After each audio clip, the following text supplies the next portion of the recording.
Então, queridos, eu queria começar o Tadel de hoje falando de algo muito importante para nós, que vai acontecer no mês de outubro, que são as eleições. De 4 em 4 anos nós temos eleições, seja para nossa cidade, ou seja para o nosso estado, para o nosso país, né? E a cada momento de eleições, quando a eleição chega, estabelece-se, infelizmente, o reino de Satanás. Por quê, pastor? Satanás é o pai de quem? Pai da mentira, né? E parece que todos os candidatos são filhos dele, porque todos começam a mentir, né? Então, algumas coisas é preciso que a gente fale. Uma delas está correndo nas redes sociais aí, um vídeo do pastor Silas Malafaia, onde o pastor Silas Malafaia, ele fala de 5 partidos políticos que têm ideias completamente contrárias ao Evangelho. Veja bem, querido, a palavra que eu estou dando não é uma palavra de perseguição a vote nesse partido. A minha palavra é: você é livre para votar, mas você precisa pensar para votar. Então nós temos PT, PV, PCdoB, PSOL e Rede. Não sei se você faz parte desses partidos, mas se você como cristão faz parte desses partidos, você precisaria ter você precisa pensar naquilo que a Bíblia diz, né? São partidos que eles apoiam ideologia de gênero, aborto, ditadura e podemos fazer qualquer coisa. Agora, quando chega a época de eleição, eles se maqueiam, eles não falam desses assuntos. Mas quando passa o tempo da eleição, eles vêm com tudo. Então, nós precisamos votar com uma mentalidade cristã, porque a Bíblia diz no livro de Provérbios que quando o justo governa, há alegria no meio do povo, mas quando o ímpio governa, o povo geme. Então, a situação que nós passamos é uma situação que foi criada pelos próprios brasileiros lá na urna. Pastor, mas em que candidato eu voto? O voto é seu. O voto não é meu. A igreja não se envolve de maneira nenhuma em questões políticas. Você não vai ver um candidato aqui em cima pedindo voto, porque a gente não permite isso de maneira nenhuma. Você que é líder de célula, de maneira nenhuma você pode permitir qualquer manifestação na sua célula. Se um candidato chegar, ver lá a sua célula, que candidato quando chega, vê um monte de gente reunido, já olha para você contando os votos. Se ele chegar, você vai ser muito educado com ele. Você quer participar? Participa da célula. Não, agora eu queria dar uma palavrinha, meu irmão. Olha, se você quiser uma oração, nós vamos orar por você, mas o nosso pastor, a nossa igreja, ela não permite. Se o senhor quiser pegar o endereço, o telefone dos irmãos aí para o senhor falar com eles pessoalmente depois, o senhor pode falar, mas aqui na célula não. Quem está entendendo? Amém? Aí vem uma outra pergunta. Pastor, eu como cristão, eu posso trabalhar na campanha política? O que vocês acham? Sim ou não? Sim ou não? Tem gente que está pensando. A Bíblia diz que tudo me é lícito, tudo me é permitido, mas nem tudo me convém. Então assim, pastor, o meu irmão, o meu primo, o meu patrão, ele é candidato e eu quero trabalhar para ele. É pecado? Não, não é pecado. Mas se torna pecado quando você começa a agir como um político. Como assim? quando você promete alguma coisa que você sabe que aquele político não vai cumprir. Aí você chega numa casa e pede um voto. Aí aquela pessoa fala assim: não, se ele se comprometer a asfaltar minha rua, eu dou voto para ele. Querido, nem o prefeito ultimamente tem esse poder de mandar passar a máquina lá, porque ele não tem dinheiro. Então nós precisamos entender o seguinte: você pode apoiar qualquer candidato, isso é um direito seu como cidadão brasileiro, mas como cidadão dos céus, você precisa ver se aquilo que aquele candidato defende é a mesma coisa que o reino de Deus defende. Pastor, eu posso trabalhar na campanha política? Pode. Mas e se no dia da votação o teu candidato chegar com um monte de dinheiro e falar assim: vai fazer boca de urna? Boca de urna é pecado, é crime. Então, na realidade, o apóstolo Paulo diz assim: vós sois livres, todos nós somos livres. Mas ele complementa dizendo: mas não é porque você tem liberdade que você pode usar essa liberdade para o pecado. Amém? Então, você é livre para trabalhar, você tem uma convicção. Agora você precisa que a convicção da pessoa que você está apoiando seja parecida com a sua. Então eu não posso aceitar como pastor, tá, queridos? Como pastor, eu não posso aceitar que uma pessoa que é cristã apoie o aborto, a ideologia de gênero, o casamento entre pessoas de mesmo sexo, que caixa 2 é uma coisa normal, que as coisas são assim e não vão mudar. As coisas vão mudar com a mudança de mentalidade. Uma coisa que me incomodou muito quando eu cheguei no norte, e já se vão mais de 20 anos, mas uma coisa que sempre me incomodou em época de eleição aqui, é que as pessoas elas não votam por uma convicção de que eu acho que esse candidato vai ser bom, mas muitas vezes elas votam dizendo assim: eu não vou perder meu voto. Quem que está na frente na campanha? E aí cada candidato faz a sua pesquisa e aponta. Se você somar todos os votos, dá uns 3, 4 estados do Amapá, porque cada um quer estar na frente. Então, em outubro, vote com consciência. Amém? Pergunta para o seu irmão aí: você entendeu, meu irmão? Você é livre para votar, mas escolha bem. Amém? Escolha bem. Está em dúvida? Converse com alguém. Converse com seu supervisor, converse com o pastor Wilson, converse com alguém. Pastor, quem que o senhor acha que são pessoas que têm, vamos dizer assim,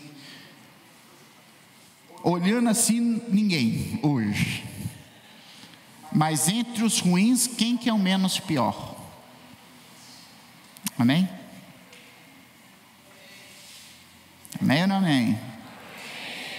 Precisa a gente falar sobre isso, precisa a gente tratar isso. Coloca para mim Romanos capítulo 12, versículo 12 no telão, por favor. Vamos ler junto? Alegrai-vos.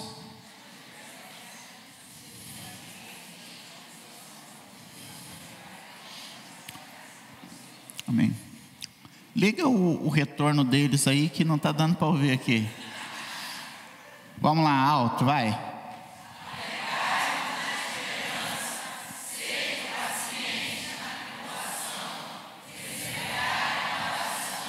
Amém. Pode deixar a luz assim. O apóstolo Paulo está falando de 3 coisas. Se nós tivéssemos que definir o cristão numa palavra, um cristão é uma pessoa que persevera. O cristão é uma pessoa que não desiste. O cristão é uma pessoa que tem esperança, que espera em Cristo. Então o apóstolo Paulo, ele está dizendo o seguinte: primeira coisa, alegrai-vos na esperança. Então ele está dizendo que não basta você esperar, mas que você precisa esperar com alegria. Por quê, pastor? Porque quando a gente não espera com alegria, a Bíblia diz que a esperança que se adia faz adoecer o coração. Então, se você só está esperando e não fazendo nada para que aconteça, o seu coração vai entristecer. Porque a palavra esperança, ela não vem do verbo esperar. A palavra esperança vem do grego, do verbo esperançar. Esperançar quer dizer fazer para acontecer. Então muitas das vezes você diz assim: eu estou esperando no Senhor. Então você senta o bumbum na cadeira e fica esperando cair do céu. E a palavra diz que nós devemos ter uma vida de Então Deus está falando o seguinte: não é só falar comigo, mas é tomar uma atitude também em cima. Você está linda, meu amor. Te amo, viu? Já passou a tarde longe de mim, queridos, por isso que eu estou nessa saudade. Então, a esperança, ela precisa de ter uma alegria. Quantos aqui esperaram uma coisa e quando chegou parece que não aconteceu? Você ficou assim: eu esperei tanto por esse motivo e agora que chegou, eu estou até triste. Quantos já passou por isso? Sabe por quê? Porque você esperou sem alegria. Você precisa esperar com alegria. Porque quando você espera com alegria, você tem a força. Porque a alegria do Senhor é a nossa força. E quando nós nos alegramos, Deus se alegra também conosco. Deus não gosta de ver nenhum de seus filhos tristes. Esperança é o combustível que nos move. Uma pessoa não morre quando fecha seus olhos, uma pessoa morre quando ela deixa de ter esperança. Vai no médico, vai no hospital para você ver, os médicos muitas das vezes dizem assim: olha, essa pessoa quer muito viver. Agora tem médico que você chega e o médico falou assim: se ele não reagir, eu não posso fazer nada. E por que isso acontece? Por causa da bendita esperança. Amém? Diga para a pessoa do seu lado: espere com alegria.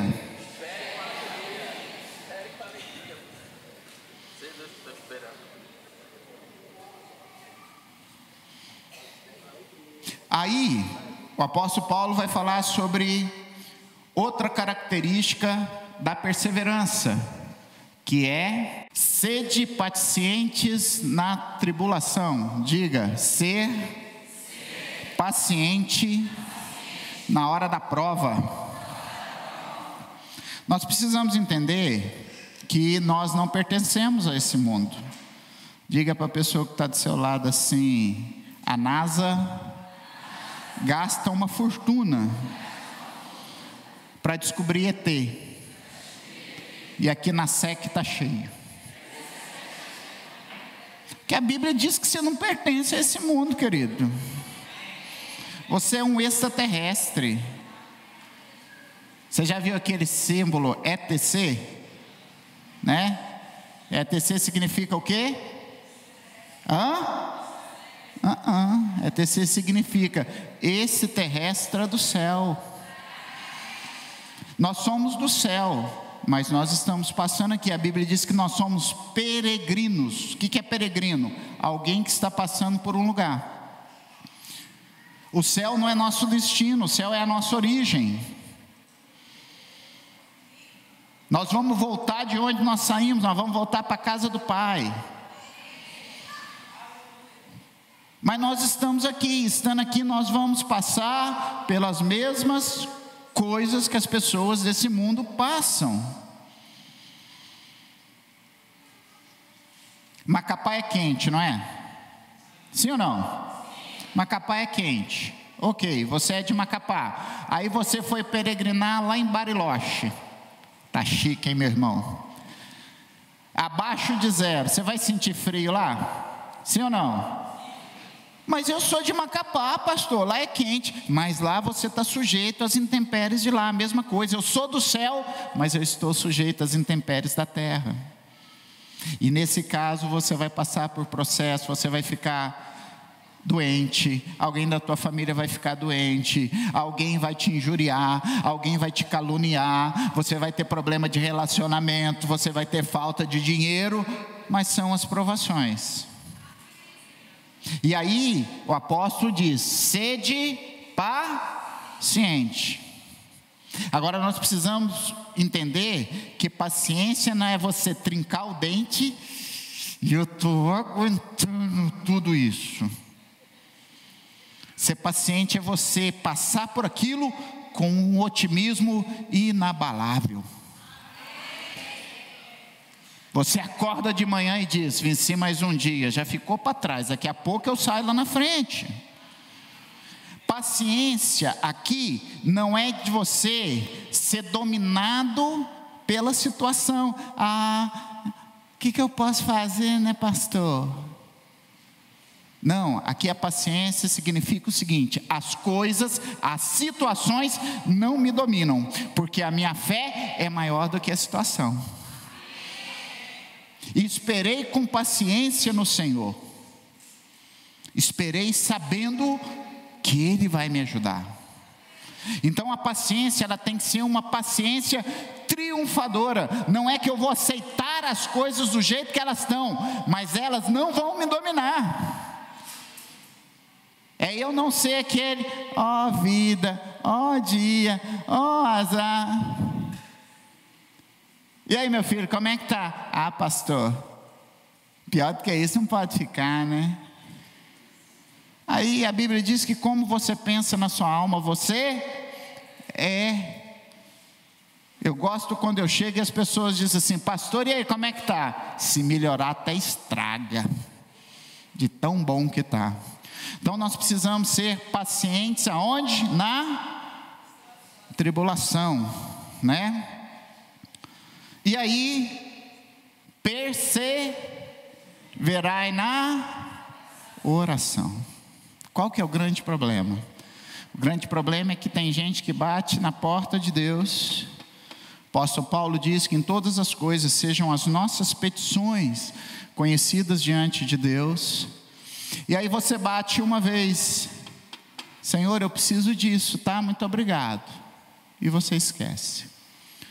A Bíblia conta a história de uma mulher que tinha uma causa, e quem era o juiz daquela causa era um juiz iníquo, era um juiz corrupto, era um juiz que ele só julgava quando pagava para ele julgar. Mas a Bíblia diz que aquela viúva todo dia, de noite: quem é? A viúva, julga a minha causa. Toda noite ela batia lá.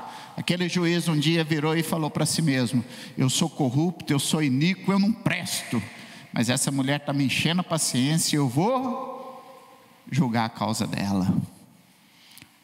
1 Tessalonicenses capítulo 5: orai sem cessar. A igreja que para de orar é a igreja que perde poder.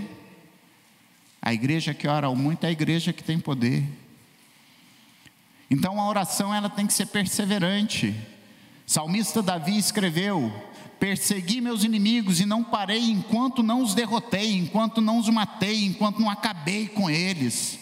Tem gente que quando enxerga o princípio da solução do problema, não, agora eu já posso parar de orar porque Deus já está fazendo. Não, perseverai. Querido, você estava lá no mundo, aí você se converteu, veio para Jesus. Você acha que o diabo ficou contente? Você acha que o diabo vai querer te libertar de uma hora para outra assim? Não, ele vai fazer de tudo para te levar de volta para lá, vai colocar dificuldade. É nessa hora que você precisa perseverar em oração. O Senhor Jesus, no livro de Apocalipse, diz: na vossa perseverança vocês vão ganhar as vossas almas. Não se deixe enganar com a doutrina de uma vez salvo, salvo para sempre.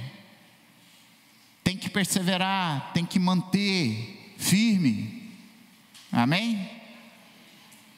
Deixa eu te mostrar porque que você precisa perseverar. Tem muita gente que começa muito bem e depois ladeira abaixo. Olha só, Filemão 1:24.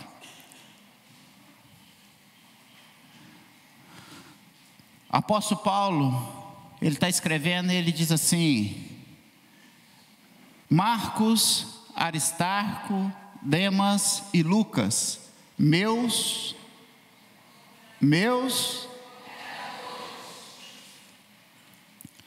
Apóstolo Paulo, ele está preso e ele encontra com um homem chamado Onésimo. E esse Onésimo, ele era um servo e ele tinha dado um desfalque no lugar que ele trabalhava. Ele tinha roubado do seu patrão. E o apóstolo Paulo, ele começa a evangelizar Onésimo. E Onésimo se torna um cristão fervoroso. Então ele escreve a Filemão dizendo: olha, o sujeito agora é outro. E eu quero que você aceite ele de volta.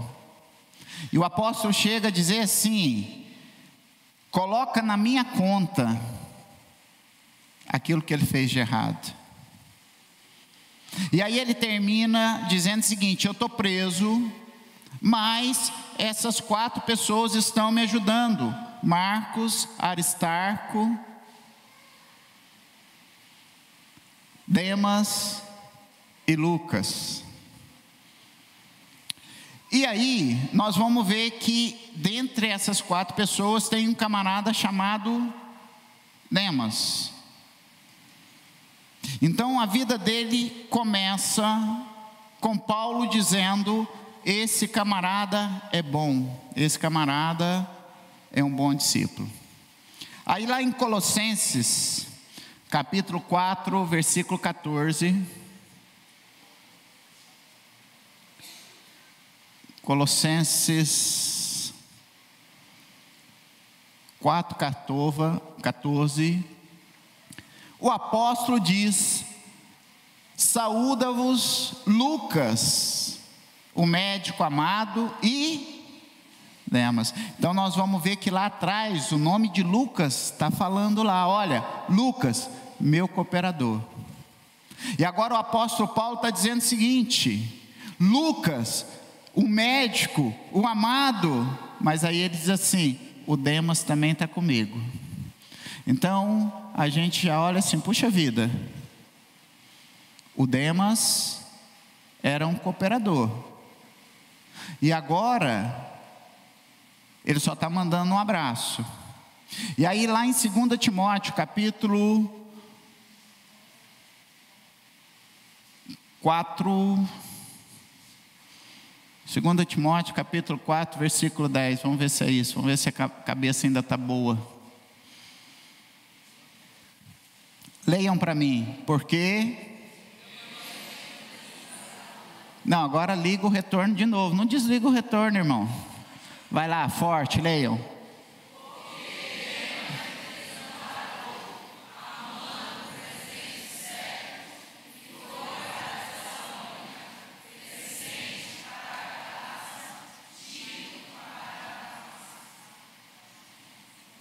O que o Demas fez? O que ele fez? Qual o outro significado para desamparo? Sinônimo de desamparo: abandono. O Demas me abandonou. O Demas me deixou. O Demas negou a sua fé. E mais do que isso ele está dizendo: e ele ainda foi para Tessalônica, ele foi para Crescente, ele ainda foi para Galácia falar mal de mim. Fala mal daquilo que eu estou fazendo, fala mal do evangelho, fala mal da igreja. Por que Demas fez isso? Porque ele não perseverou. Sabe, querido, se você estudar a vida do apóstolo Paulo, você vai ver que o apóstolo Paulo, no início da vida cristã dele, ele era um cara de difícil trato. Ele era um camarada ferro e fogo. A Bíblia diz que um dia o apóstolo Pedro, estava conversando com os irmãos que eram gentios, e aí os hebreus chegaram, e aí o Pedro foi dando um jeito de sair na calada, devagarinho, e foi lá conversar com os judeus. A Bíblia diz que o apóstolo Paulo escreve assim: eu confrontei ele na lata. Cheguei para ele e falei assim: Pedrão, duas caras, que negócio é esse que uma hora você está ali conversando com gente e agora você está assim? Você não pode ser assim não, rapaz. Toma vergonha nessa tua cara. Tu não conviveu com o mestre não. Então o apóstolo Paulo, ele tinha um jeitão assim meio de nordestino, entendeu? Nordestino é bravo, sim ou não? Né? Então o apóstolo Paulo, ele era um cara difícil no início, e provavelmente em algum momento ele confrontou Demas, e Demas não gostou, e aí o Demas começou a ladeira abaixo, ó.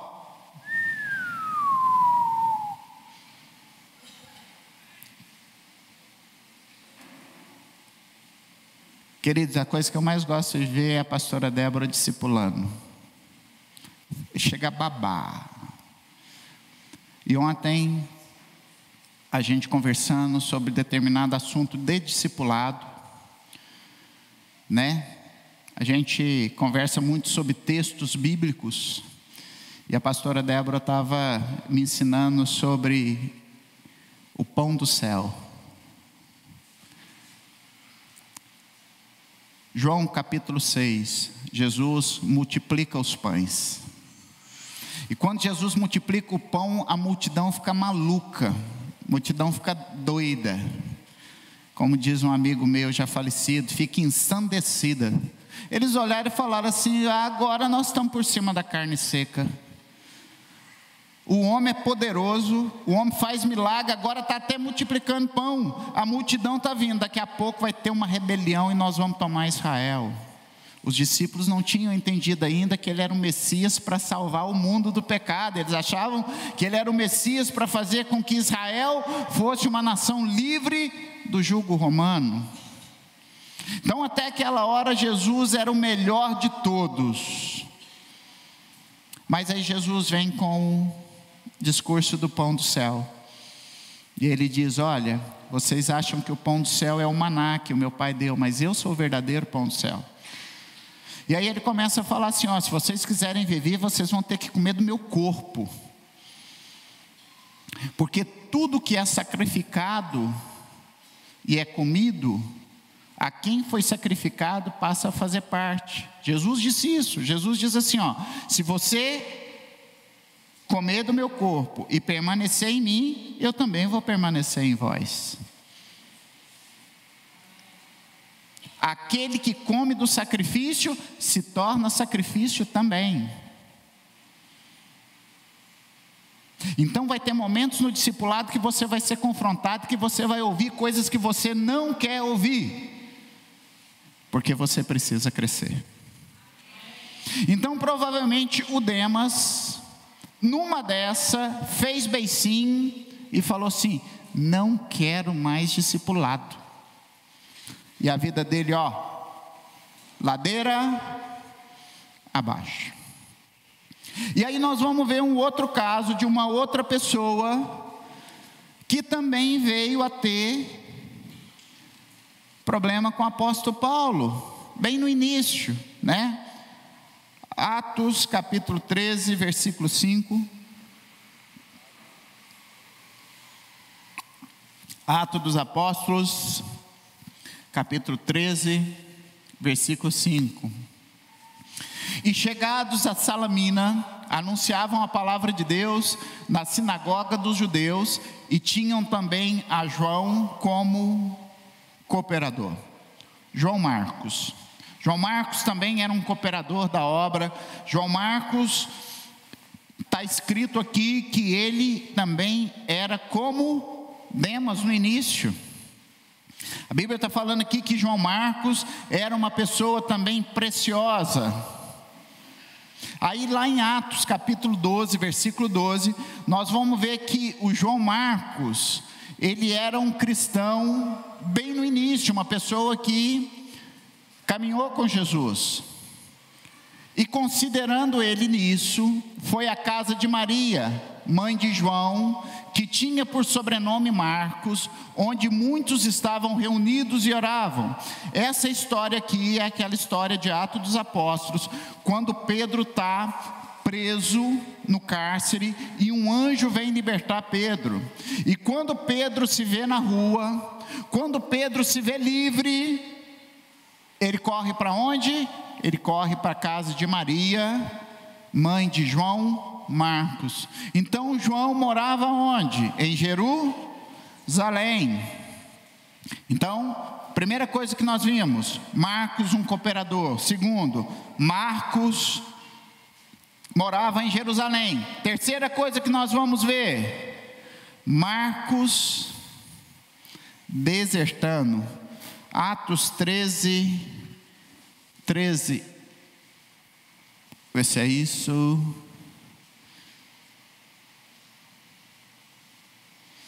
E partindo de Pafos, Paulo e os que estavam com ele chegaram a Perge, na Panfilha.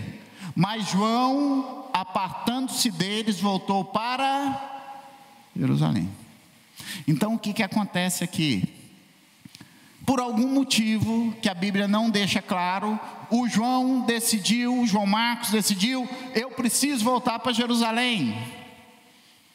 E a Bíblia diz que o apóstolo Paulo ficou bravo com ele. Não, senhor, você vai voltar não. Se tu voltar, volta e fica para lá. Não volta para cá não.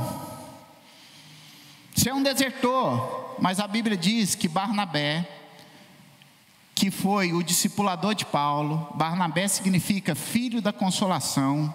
Quando o apóstolo Paulo aceitou a Jesus como Senhor e Salvador de sua vida, os apóstolos acharam que ele estava mentindo. Os apóstolos achavam que aquilo era só para ele conseguir entrar no meio dos cristãos, descobrir quem era cristão. Mas o Barnabé falou assim, não, esse camarada teve um encontro com Jesus, eu vou discipular ele. E o Barnabé foi discipular, o Barnabé ele investiu no Paulo, e o Paulo começou as suas viagens missionárias. Mas agora nós vamos ver, passa mais um versículo aí.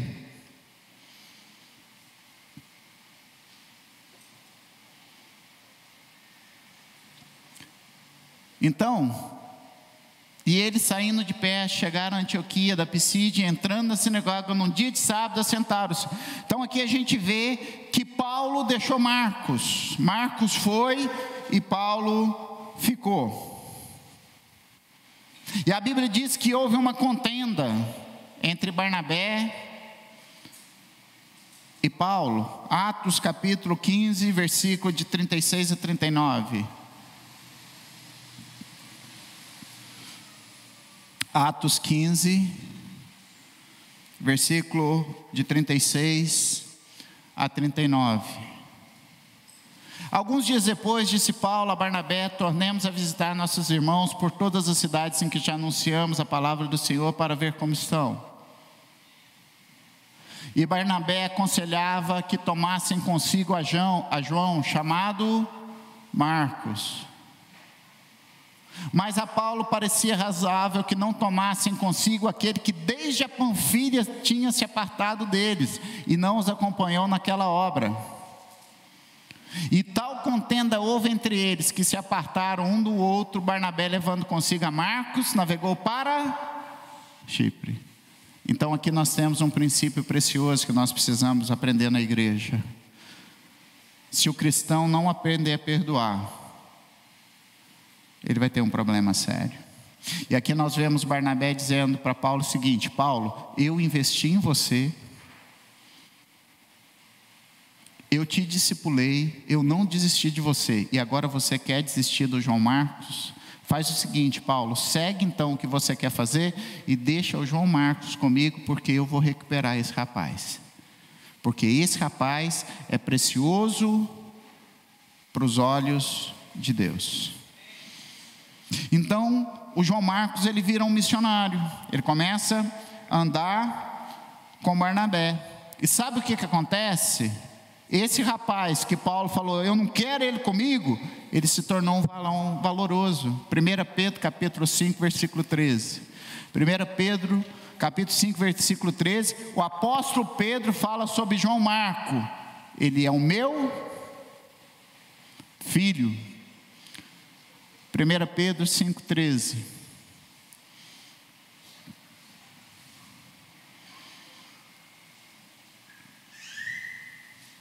A vossa coeleita em Babilônia vos saúda, e meu filho Marcos.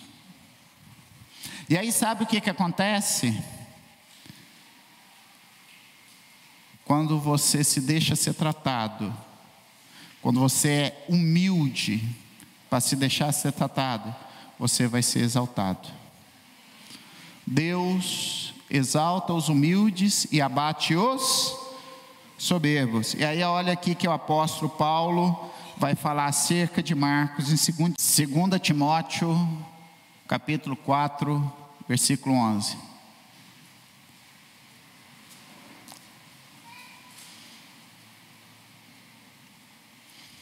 Pronto, liguei o retorno bem alto. Vamos lá, leiam lá para mim.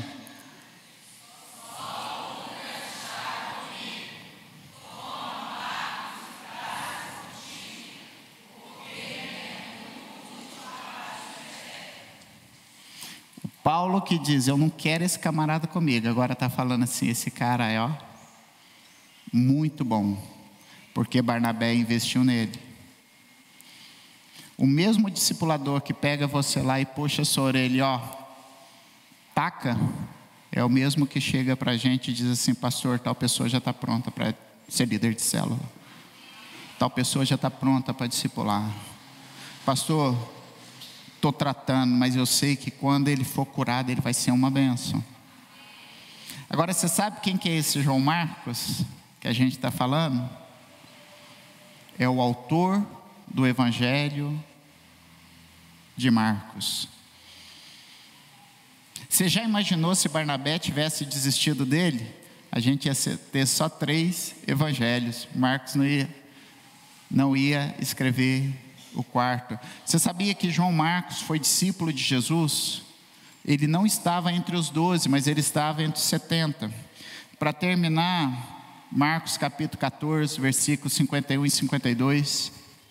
E um jovem o seguia envolto em um lençol sobre o corpo nu, e lançaram-lhe as mãos, mas ele, largando o lençol, fugiu nu. Sabe quem que era esse camarada aqui? Esse camarada aqui era o Marcos. Então a gente vê que o Marcos estava caminhando com Jesus. Ele não era discípulo direto de Jesus, mas ele estava entre os 70. E desde aquela época ele tinha um probleminha. Ele estava meio sem noção, né?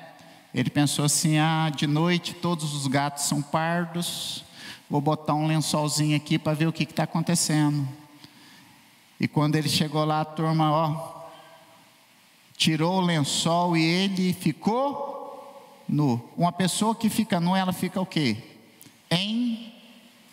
Envergonhada. Na Bíblia, as vestes têm a ver com santidade. Vestes brancas, uma vida reta, uma vida pura. Vestes sujas, significa que você não está vivendo em santidade. Então, o que nós tiramos desse texto? Ele não estava vestido adequadamente. Se você está vivendo uma vida fora dos padrões, provavelmente você vai ser exposto. Exposto ao quê? Ao confronto. Não é que você vai ser exposto diante do toda a igreja, mas o seu discipulador vai chamar a sua atenção. Seu discipulador vai chegar para você e vai falar assim, meu irmão, com muito amor e carinho, o que você está me falando não condiz com a realidade. Vai ter momentos em que o seu discipulador vai ter que te confrontar.